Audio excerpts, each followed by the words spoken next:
Welcome to the Sports Show. Mike Max, Patrick Royce, Lou Nanne, and Sid Hartman. Yes, sir. Say yes, sir. Okay. Can you get close to Sid? I mean, usually these teams are the ones we worry about on the IR, but take a look at this. Sid Hartman, turn this way a little bit. Yeah, there's this. Okay, look at that black eye. And there's always a story behind it. Patrick, you're going to fess up, huh? Yeah, I got to apologize. I ran into Sid yesterday, and I just couldn't take it anymore. He once again was telling me how the Gopher football team was going to be lousy. He said that again, huh? He said that again. You got tired of hearing it? I've been listening to this for years. They have no athletes over there. They have the wrong coach. Yeah. I just couldn't take it anymore, his perpetual pessimism about Gopher football, and I dropped him. I can't take it. I don't blame you. I got to apologize. Well, you've been hearing it for a long time. I have. This. With this schedule they've got, if they can't win six games, there's something wrong. The switch. Yeah, let me just say, Patrick was just kidding about that. Yes, of course. It was an assault that they don't know. They think it was retaliation of some sort, either something Sid said or something that was written, and I understand the police have it down to 6,000 suspects. I'm just saying, if they can win six games. Here we go. Back to Gopher football. What am I supposed to hear? They're not going any place of any importance, but I think they should be able to win six games when you're playing teams like Las Vegas, Syracuse, New Hampshire, and Western Michigan. Yeah. I think you should be able to win two more games someplace. Let me go back to one more thing about Sid the Warrior, who shows up for work no matter what. Yes. This isn't his number one achievement, taking Taking 5 stitches in the head, yeah. His best ever was when he got hit by the car going to the Target Center. That's right. And made it to the game. Made it to the game with the track mark on his trench coat. Got knocked down the street and got up and went to the game. So he's gone through more than this. The car went to the body shop. That was the real tragedy. But anyway, Louis, what do you think? Think the Gophers should win more than 6 games? More than 6, no. Yeah. If they win 6, I'm going to be happy this year. You're not going to turn it over in one day, and he's got to get his recruiting classes for a few years in there before they're going to be much more significant than they are today. But I do believe that he's going to continue to do better all the time. He's a great coach. I think they got an excellent staff, and I think they're on the right track. And the schedule this year should be a big plus. And what helps for victories, potential victories, is the softies are at home. It's a bad schedule for selling tickets. Because none of the big boys. Last year was a good year for selling tickets. Yeah. But they got games that can. Most of the Big Ten games are home games against people you can beat. So that'd help. How much does this beer help their budget? I don't know. About $1.5 million a year. Who does that go directly to? Athletic department, football program, who? It should be going to the football program, I would think. They get the revenues, yeah. Well, what he did right away, all the parking money was going to the administration. And the new president, they get the parking money now. $250,000. Game day parking. Gave him the money right away. He said, that's a no-no. They deserve that money. That's true. The University Parking Service didn't like that. They're the most powerful group on campus. Most powerful and most productive. Profitable by far. They really had a nice deal. You don't have to park someplace too long without getting a ticket over there, I'll tell you. Wow. Yeah. Well, when I was a kid, about 15 years old, the stupid university, they didn't know what parking was. So we had about 4 guys, and we had the parking lots, and we charged a quarter, 50 cents to park. They didn't have cars then, though, did they? Some patroll wagon Did you give them some oats, too? Throw us in jail, and the cop says, we're going to let you go, but don't do this anymore. How much money did you make back then on a good day? We did pretty good. Then you figured out that nobody was selling programs outside, right? So you started printing your own programs? Too. And our newspaper, when I was in the circulation department, we printed the steal a copy of edition with the lineups on Okay, I got a question for you. The Pac-10 bailed out on the 2017. You were going to play a Pac-10 team every year. And the Pac-10 playing 9 conference games.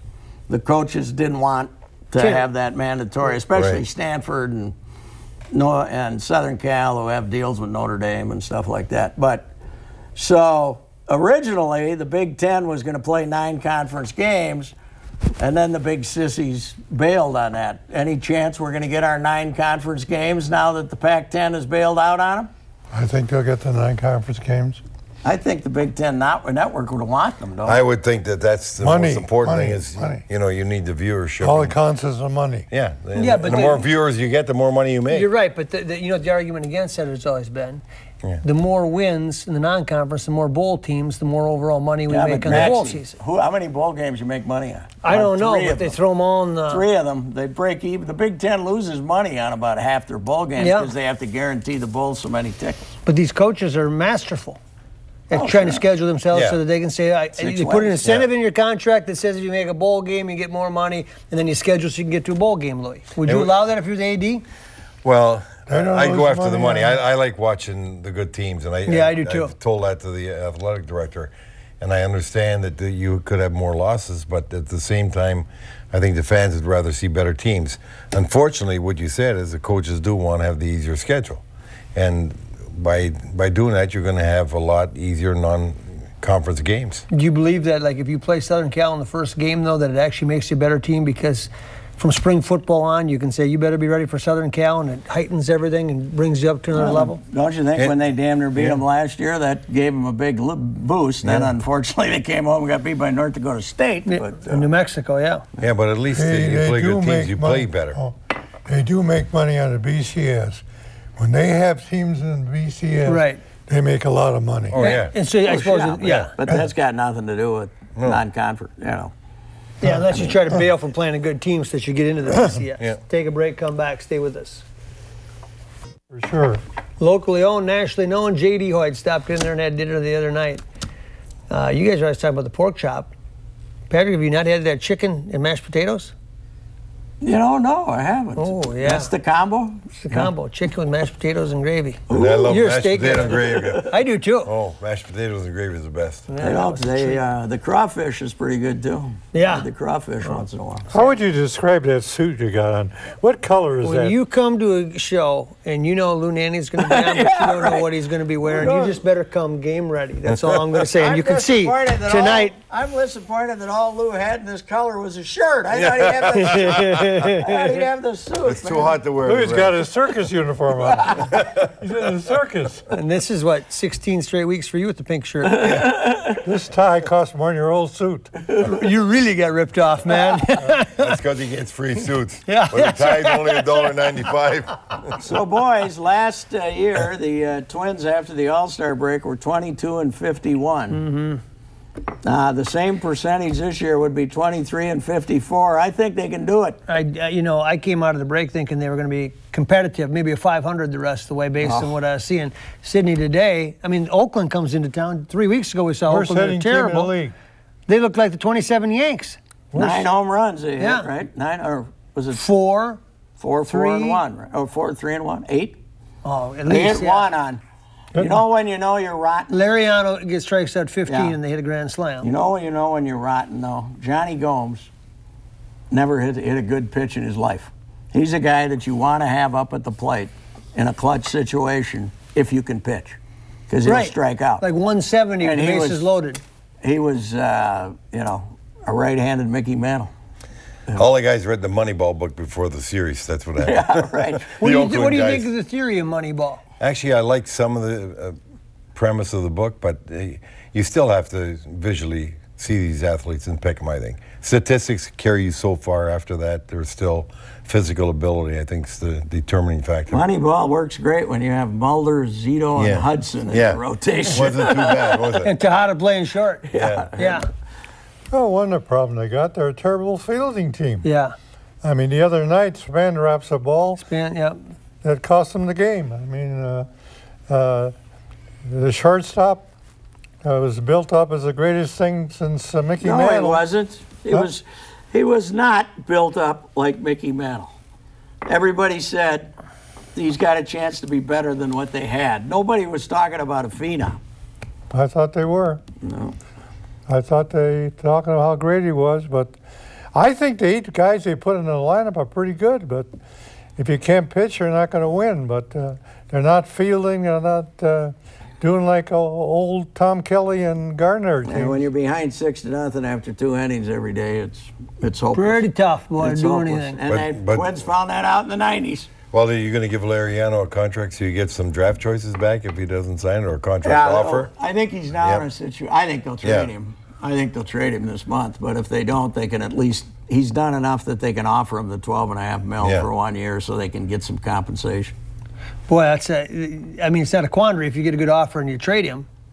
But I mean, he's the best arm they got, Louis. Yeah, that's why you think if you could keep him here and pitch, you know, you always think about trading guys to get stuff back for your lineup. But when you got a good player, why do you give him up unless you're going to lose him? Who was your number one guy who would play 5 great games and you'd say, finally, he's got it going, and then he'd play 10 bad ones? Who drove you the most nuts in that talented but never turned the switch? Well, the one guy was Todd Bergen, but he never played. Yeah, right. That guy was couldn't get him off the golf course. Who was that? Todd Bergen. He had so much talent, but you couldn't get him off the golf. You want to be a golfer instead of a hockey player. Well, no, Cicerelli played every night. 50 goals a game. Cicerelli was a player you want. Yeah. He played every night, and he played the same way every night. Yeah. There's not that much trading in hockey, though, is there? In hockey, there's more trading than any other sport. Oh, is there? Look at the transactions every day. Every day. Or the trade is in football. Talking to Terry Ryan, I get the impression they're going to try and sign Lariano. Instead of trade him. Yeah. Unless somebody makes him a great offer. The Yankees had their top scout here yesterday. Toronto's been watching him. Toronto's been watching him. They say the Angels won. The Angels Angels have had all these injuries. Span's going to go, I think, in the next few days. What would it take for you to give up? Don't you think Span will go in the next few days? Get a pitcher. What would you ask for Lariano? Yeah. Two of your 10 best prospects on your team. But see, why would you get rid of him? Even if he plays 5 good games and 1 bad one, why would you get rid of that guy? Right now, they don't have anybody close to him. Because you either have to give him, as erratic as he is on a short-term contract, imagine putting a 3-year deal in his pocket. Why would you trade Span? I don't think that would affect him. him. He signed for 3 years to get a pitcher. Yeah. What makes you believe they're going to get a good pitcher for him? Well, if I can't get a good pitcher for him, then I'm not going to trade him. But every club in the league. So now you were just telling me he's a good player, and now you're saying they can't get anything for him. Which is it? Everybody in this league is looking for pitching. Yes. Everybody is looking for pitching. And they ain't going to get an established pitcher for Span or anybody like that. Well, then you don't They're going to trade him. get some guy who's in the minor leagues and got a good ERA and as a prospect. And I think they're going to they're not going to trade the guys. I think the Pohlads are determined to go out and spend some money to sign a couple pitchers next year. Right. I have reason to believe that. We were talking, Pat. I might punch him in the other eye. Yes, reason to believe that. Pat, we were talking the other day when we looked back at this Santana trade, we were trying to figure out Boston, who they could have gotten now that these guys become players.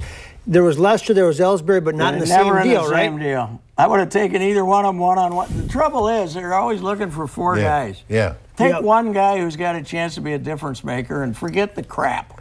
Forget the garbage. That's their problem. They're always looking for numbers. Get one quality guy and you're better off. You always want to get the best player in the trade. It's not the quantity, it's the quality. And if you're only getting one guy, make sure you get the best guy. Tip off for not getting a pitcher. The Yankees wouldn't give up any of their top young pitchers. For who? In the Santana trade. The Red Sox weren't give them up in the Santana trade. They didn't get anybody of any real rating. But Lester was on the table in one scenario, but not he and Ellsbury together. Coco Crisp or something. Yeah. Twins thought they kept holding out for Lester and Ellsbury, and pretty soon that was not it. That'd have been a great deal. Yeah. We had that one done. Take a break, come back, stay with us. Yeah, stop on by Carousel Audi, walk over and see their Porsche vehicles right next door. We just over there had a long visit with Bruce Bonine as we settled a lot of the sports problems in this town the other day. In fact, there's a Viking quarterback that goes there, and rumor has it maybe even a just signed Minnesota Wild forward that goes there on a regular basis. Now, you were not here last week. You were the one that proclaimed a long time ago that this you didn't think that they could sign Parisi and Suter, and I said they could. Yeah, it's the way things usually work. You get them reversed. What does this do to the marketplace in terms of the other teams? What's the net effect of Parisi and Suter? I think a couple of things. One is obviously going to be more competitive for the advertising dollar. And secondly, it's going to give the other teams a little impetus to go out and spend some money, because the Wild make a big statement when you start spending $200 million. And so it's a very competitive market, and the other sports teams see what the Wild done. They got to do things to keep pace if they want to keep selling tickets.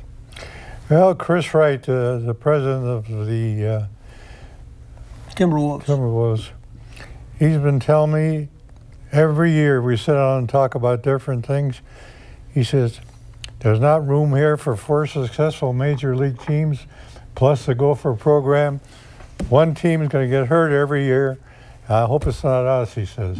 Well, they haven't had to worry. There haven't been 4 successful teams ever at once. I mean, these Pistons haven't been going, Patrick.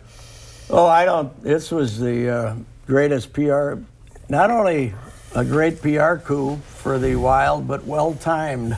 Perfect. Yep. They were slipping. There were more and more empty seats, and more people saying, why should I buy season tickets? I can get a good seat anytime I want one. And that's when you start losing your season ticket holders. And now they've sold 2,000, 2,500. You know what was the most amazing thing? I was there again today for the inter-squad scrimmage of the rookie camp, and I was there the other night. They had 6,500 the other night and 7,500 today. It was it's mind-boggling. On a gorgeous day. On and a that was my gorgeous next day. question. I was out at developmental camp, Louis, this week. Your grandson and, of course, Free, isn't it? Granlund and all these people. But what it's done, the influx of energy into that organization and the kind of making a statement to these young guys, Granlund, Coyle, all these people that day, we're really serious here and it's really important if you want to play on this team. What does that do for your organization? Well, I've never seen as many good prospects in that organization as they have right now. They really got some good players that are youngsters, they're still developing, and it makes it much more competitive. It means every place you go, wherever you want to win a job, you better be working all the time or you're not going to be around, because the competition is really going to be fierce at all levels now. Pretty important to get off to a good start, I'll tell you that. They said, After all the pressure's on that mic. Sid, isn't there Sid something, said it's it not was- how you start, it's how you finish? Sid said it was free. Yeah. The Gopher spring football game was free, Sid, $1,500. So, Yeah, but you were not here last week, Louis. Sid is still concerned about goaltending, and he thinks that's the key. You are? Our goaltending hasn't been a problem I tried here. to tell him the I goaltending just hasn't been a said- problem in 11 years Yeah, here. exactly. Yeah. So what And did one you- thing they had, everybody wants is. I just said you don't win without good goaltending. That's right. That's a And great statement, And they isn't it? have good goaltending, so they can win. Yeah. But They got he's right, really right? good goaltending. Technically, he's right. Yeah, that's right. You have to have good goaltending, and the Wild have it for You you. won when you had Cesar Maniego and Gump Worsley. And how Two of about the Joe best Balash? They were pretty goalies good that too. ever Yeah. lived.